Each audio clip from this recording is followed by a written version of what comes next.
So I went to school. I went to a film school in France, in Paris, for 3 years, which is the equivalent of the AFTRS here in Sydney. And so the whole 3 years were covering technical stuff, history of cinema, sound, special effects, so a little bit of everything to make sure that everybody at this school is just going to find out if that's what they really want to do, right? Yeah. And but as soon as I went out of school, as always, I was expecting to work, and that's it. I'm settled for the rest of my life, professionally wise. But it didn't happen. Like it was just it's a really tough industry, and if you don't know the right people, it doesn't happen. Right? Yeah, right. And at the time, I thought I wanted to be a director and a writer-director, which is probably the most insane idea in the world. I realized that I just didn't want to be a director. I wasn't, I never really thought about what it involved and how much, how much work you can get and what sort of lifestyle it is. So I think it came to my mind that the only way to be able to work on a regular basis and still have fun and still be part of the filmmaking process was editing was the logical choice for me.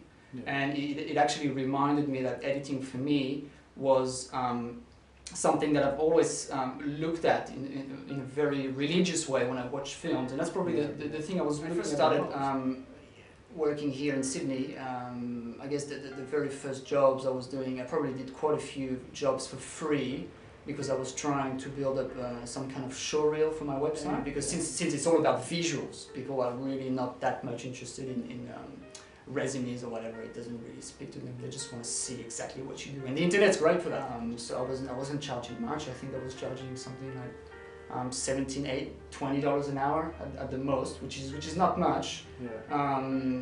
So I had to work a lot, but that was good, good training. I was working a lot because I had to make as much as I could, and $20 an hour wasn't enough.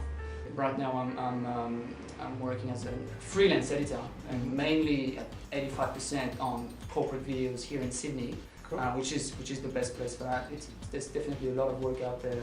Okay. When you're actually editing on the computer, I think it's important to be 50% a machine, so you just cut and just organize your timeline and organize your footage. You just cut like a machine. You just switch it off and don't think too much about how it's going to look like. Just do that. But on the other hand, you need to keep watching it and watching it from the beginning, logo, whatever you put at the beginning of the video, and keep watching it and ask yourself, what's the story I'm telling right now? So it's the freelancer's job to try to provide the client with what they're after. It's very important that at the end of the day, that's exactly what they wanted, because they're paying for it, and sometimes they pay a lot of money for it. So it's important that they know where their money's going. So I think they expect you to take charge rather than say, "Hi, Mr. Client, what do you want?" and take notes. Like, no. I would always say, "How about we do this? How about we do that?" To show them that I'm in charge of the creative process. I wanna go a bit further towards drama, and I founded this collective of filmmakers with a couple of friends, and we try to make very very simple, very short films, and we try to make about one every couple of months. For each short film, we just swap roles, and it's called the Engine Room Project. And the idea is to, leverage all these little short films as fast as we can, and so that everybody in the team, including especially the actors, can use it for their show reels. So we've just done 2 short films in a couple of months. They're both in post-production now, and we're just pretty happy with the fact that we maintained momentum.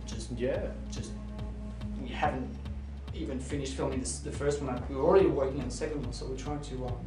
And it's just great experience. Like, again, you just learn so much being on set, and I don't really enjoy being on set usually, but when you learn new stuff, it's just awesome. Thanks, man. Thanks, man. Thanks a lot.